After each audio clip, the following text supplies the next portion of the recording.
Said he's been so good. God has been so good. Good, just ain't good enough. He's been better than good to me.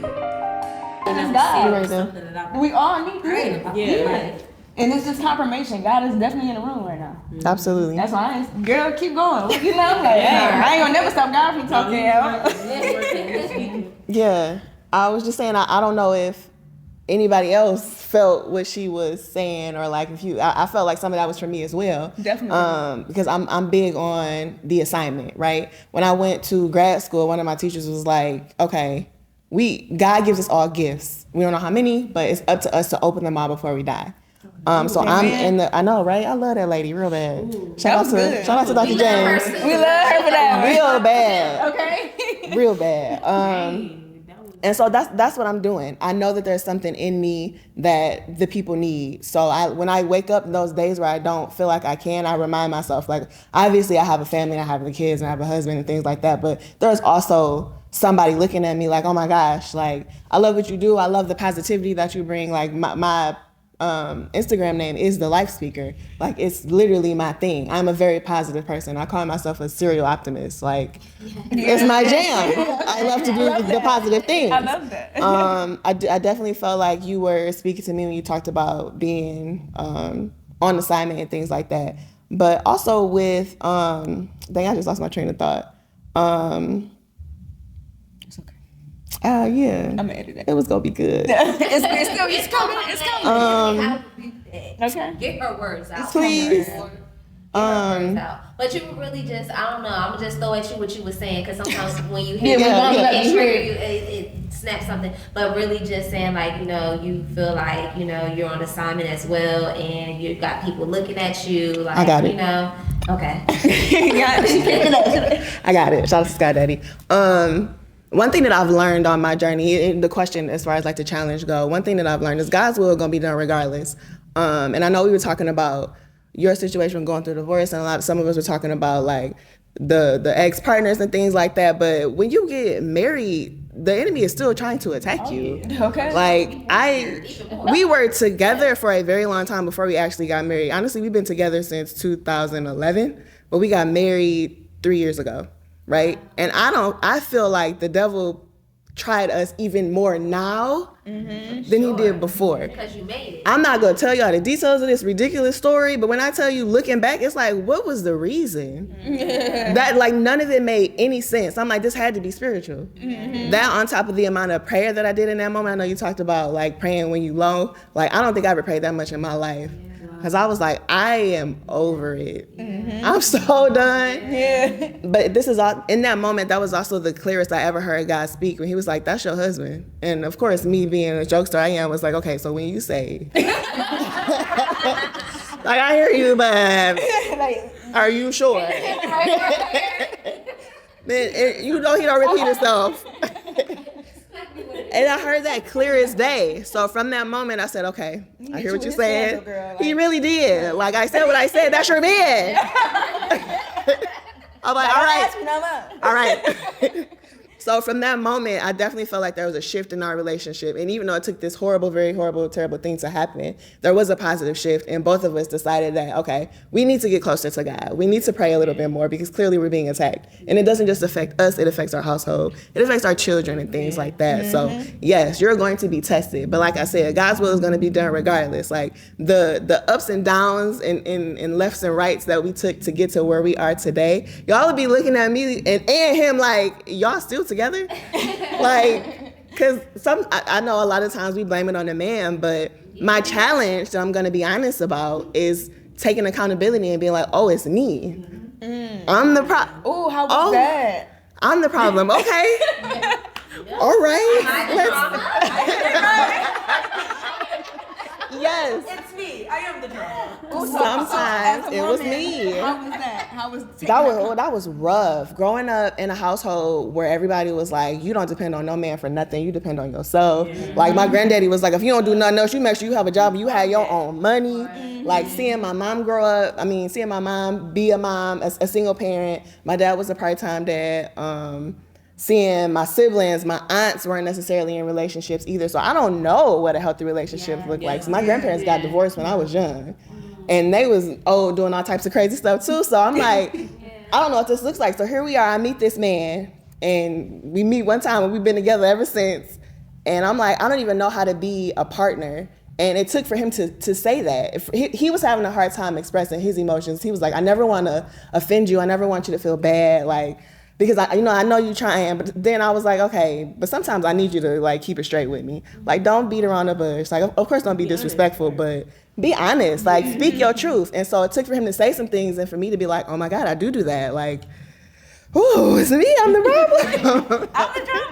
Yes, indeed, I am the drama. But I want to be a better version because I also see that he's putting in the effort as well. Yeah. And I also want to be a better person, not only for me, but for my kids. Like, I want them to be like, oh my gosh, my parents were so in love. Mm-hmm. I don't know what that's like. Yeah. I don't have that experience. So God's will is going to be done regardless, which would, no matter what way you take. If he says you're going to end up at spot B, if you're going to take D backwards, how long it takes to get there. And I always, that's something like that I say all the time to God is like, Lord, because like you said, I say it because I know for, God has spoken to me, you know what I'm saying? And this is like you said, that was the first time I ever heard God. I know when God is talking to me now, I know what it looks like, you know what I'm saying?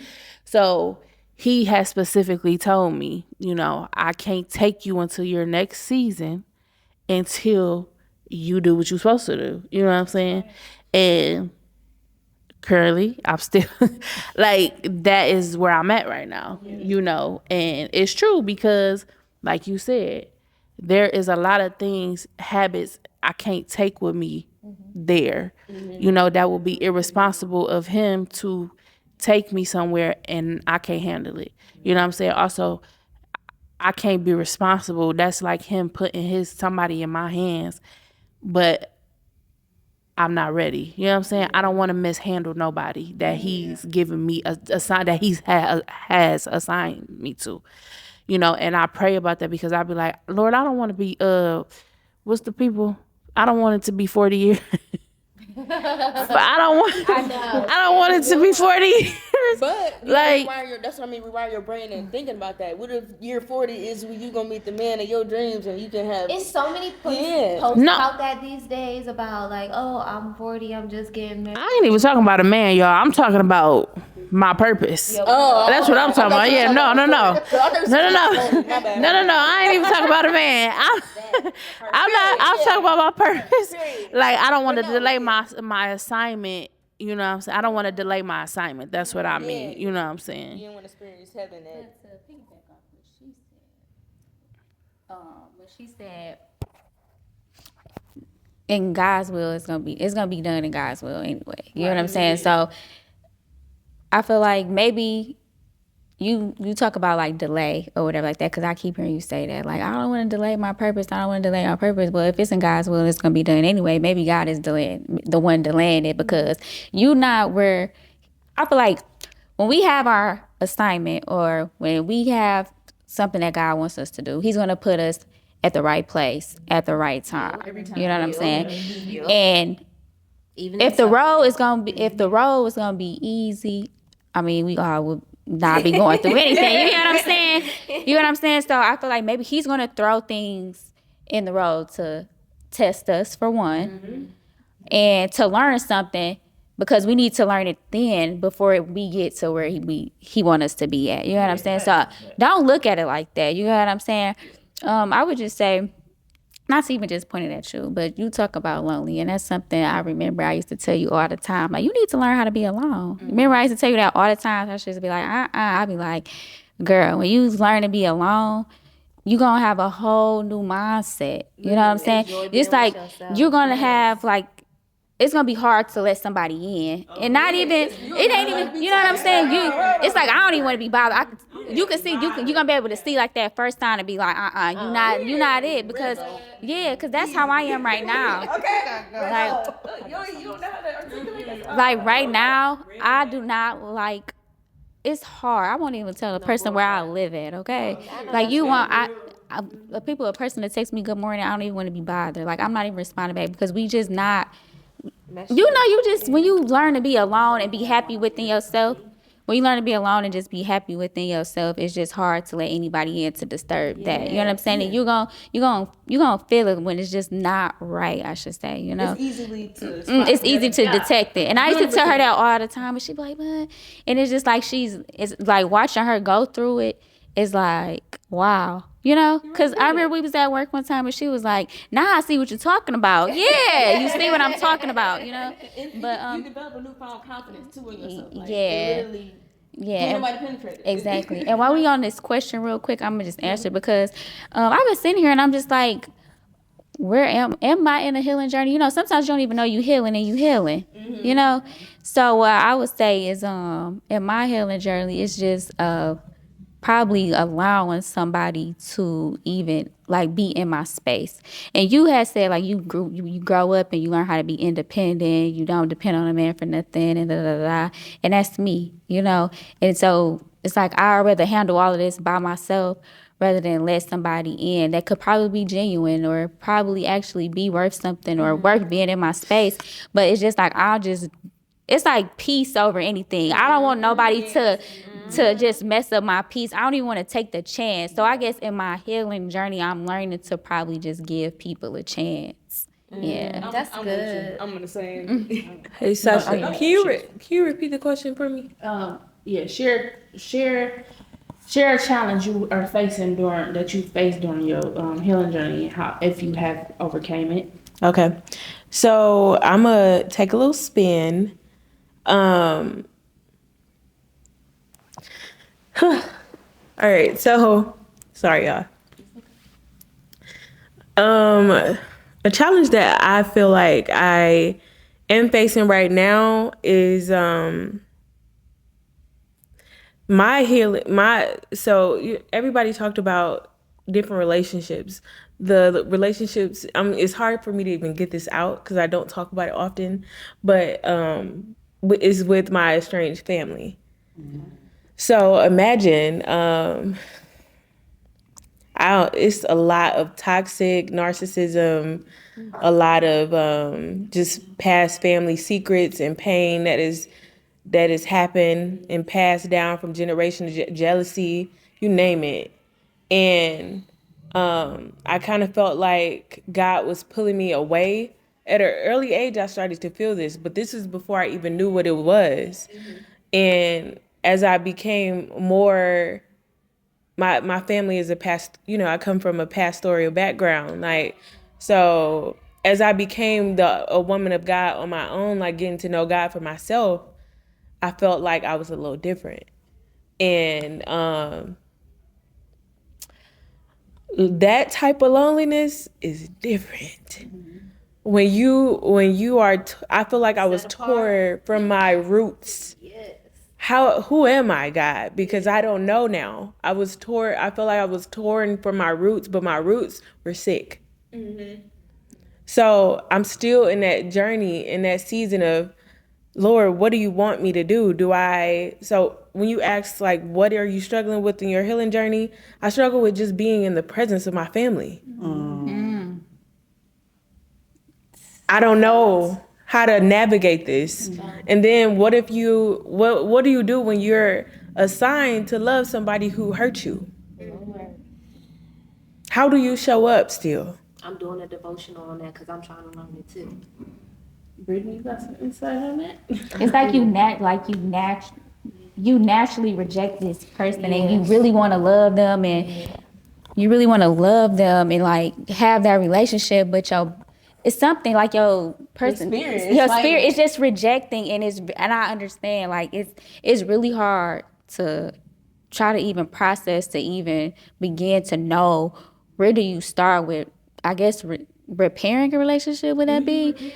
And that's the thing. Like, you don't know what to do. And it's different when it's relationship things. Like, this is family. You was born in this. I can't do nothing about that. Like, I'm born into this. What can I? And it was with a family that I started off very, like, we were close. So I felt like I'm grieving my entire family at once. Yeah. And I'm out here just on my own, and God has been so good to provide me with a village of like people I never thought would come, you know, to my rescue and be by my side, and just even me and Sasha, you know, like we're still, you know, getting to know each other, but it just feels like we've known each other for so long. But God is just provided me with like the village that I needed to get through it. But like that is something that I'm still struggling with, and I'm also struggling with. Okay, well, how do you not be bitter? How do I still show up as a child of God? Why do they get to, you know, do these things, and when I do it, it's like I'm the most evil person ever, you know? I'm saying a lot, not to say a lot, because you said enough. Put everything out I there. hear you. But the challenge is like forgiving, loving, and still showing up as who you think God says you are, right? And He's telling you to be, regardless of anything else, and that is very fucking hard. Yeah, it is. I thank you for sharing that. Yeah. I do. I thank you for sharing that. I think that's a conversation a lot of us don't have, because especially when it comes to family, we feel like we are obligated to them, right? No, we're not. Let me just help us clear some of that up. Maybe put some of that down. You don't have to carry that. It's not yours to carry. One of the things I was going to say earlier is we got to learn how to mind our business. I know you mentioned that carrying other people's emotions and stuff. Don't. It's not yours. Let them deal with it. And that is me saying it, yes, but to put that in action is something totally different. You said a lot. When it comes to grief alone, I think you have to allow yourself space to grieve it, and then figure out what you want the relationship to look like once you figure out your boundaries, right? So I can say the relationship I had with my mother was very, very strange. She did the best she could, yes, but of course, she could have done a couple things different. You know, I don't know what it's like to be in her position. I don't know what it's like to be diagnosed with multiple sclerosis at early 30s, to be a single parent of 3. Like, there's a lot of things that she went through. I don't know what it's like. But I also know that she could have tried something different. And so our relationship, it wasn't 100% the best. And I had to learn how to deal with that, because who doesn't want a loving relationship with their mom, right? I grieved my mother while she was alive. While she was here, I had to grieve my mother because she was sick. So there was a lot of stuff we weren't able to do together. And so when she actually passed away this past March. And so once she was gone, thank you, it was an interesting grief, because like I said, I had already been grieving her. And she wasn't an active person in my life, because towards the last couple of years, she was in a nursing home, and I went when I could. But again, our relationship, I loved her and she loved me. And I know that 1,000%, but to grieve a person while they're still here is really tough. It's really tough. And to answer your question, there's a million ways to get through this process, but I feel like you have to break it down into chunks, because you just like spilled all the Lego blocks on the ground. It was like, now how we gonna build this sandcastle? You gotta take it piece by piece. You have to let yourself feel what you're gonna feel. Let yourself be uncomfortable. It's fine. There's no rule book for how to navigate something like this. This is your first time navigating something like this. So give yourself a little bit of grace. Like, be easy. You're not going to figure it all out tonight. I wish I had the answer. I do. But just give yourself a little bit of time, and then maybe take the relationships one by one. Yeah. So starting with whoever you feel like you want to salvage a relationship with, and then figure out what that looks like. Like, okay, we can hang out on Sundays, but don't call me during the week. That's it. Like, figure out how you want to show up for them and how you're okay with them showing up for you. Yeah, the boundaries. Only call me on Tuesday. That's it. Like, so I got the capacity for, because you be on BS. By Friday, I'm on here. Yeah, Friday I got to deal with this other cousin. Right here. So you figure out how you want to navigate these relationships with these people, and you show up when you can. Not when they call you, not when they ask you to, but when you have the capacity to deal with it, that's when you deal with it. Not at any moment sooner. But also, I would like to add to that, forgive. You have to choose, because I heard you say, like, how do I forget exactly what you said, so I'll paraphrase you. It's like, how do I like show up as God's child and not be bitter and stuff like that? So I just taught a forgiveness workshop. 2 months ago, I think, or August, beginning of August or whatever. And that was a big thing. Like, how do we not show bitterness and still be God's child? We're human. So emotions gonna be emotions, you know what I'm saying? Like, it's okay to be angry, it's okay to be upset, and it is okay to be bitter, but like, what do you do with that? And so I just encourage people to seek out forgiveness, because forgiveness is not for them, it's for yourself. It's for yourself. And not just that, like, just because you forgive somebody don't mean you agree with what they did. It's just that you want peace for yourself. And I had to do that because with my family, because similar situation where, you know, I'm grieving family member relationships and they're still here, right? And even, you know, me walking away from an engagement, I had to grieve that relationship, living with my fiance and our kids in one home, and that all being all I knew. And I'm not from here, I'm from DC. I hear the accent. Yeah, and I don't got no friends, no family. Well, I have friends now, but like, I didn't have no friends or family out here. So I was by myself grieving and crying for 5 months with nobody. And I didn't have family to call. Why?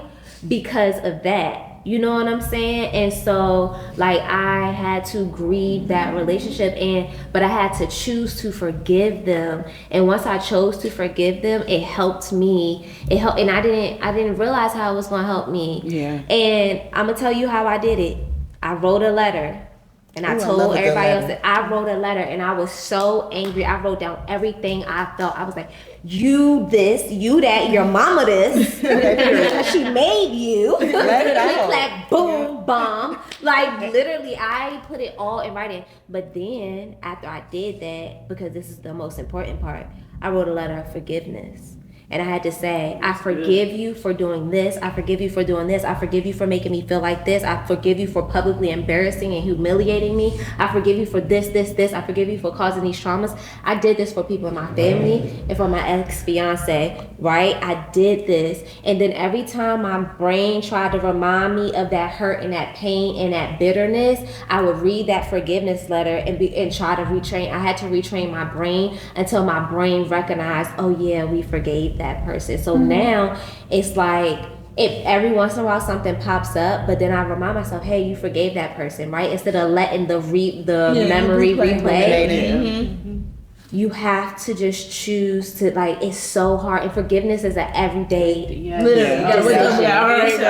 You know what I'm saying? It's so hard, but it's for you. Yeah. You don't even have to let them know you're doing this. It's not their business. Yeah. You don't have to carry their stuff. They don't have to carry your stuff. But I'm telling you, forgiveness during grief, once you get to that point, like, it is so helpful. It's so helpful because it took me from wanting to strangle, arson, and I wanted to set it off. I wanted to let I wanted to let flashbacks over here. You know what I'm saying? So you were like, I was so angry. You know what I'm saying? And I was so hurt. And that family piece hurt the most because, like, it's your flesh and your blood that you want when you going through things like that, or that you just want, period. You know what I'm saying?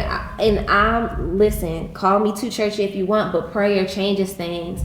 I have prayed over family members that don't even know I've been praying over them because of them coming at me crazy.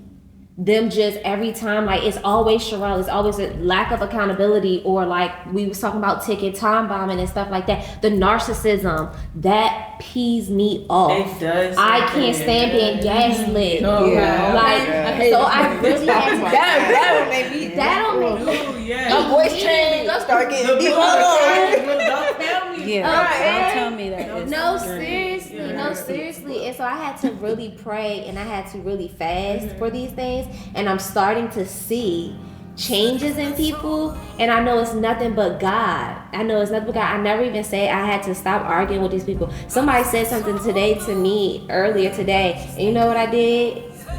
I just turned my music up. They were sitting right next to me. I was like, the enemy is a lie because I could go off. But I'm not. I said, and I know they felt that heat too. I know they felt that heat because now we rock, because you was just talking crazy and what I did. I turned up the music to overpower your voice, right? But like you just gotta choose to do that. But that person is also further than what they used to be, you know. But you gotta forgive and you gotta pray for them. But don't carry it. Where you go? But forgive them. You gotta forget. I'm telling you, it'll take away. Write that angry message, that letter, and then that letter of forgiveness, girl. I'm telling you, it'll change you.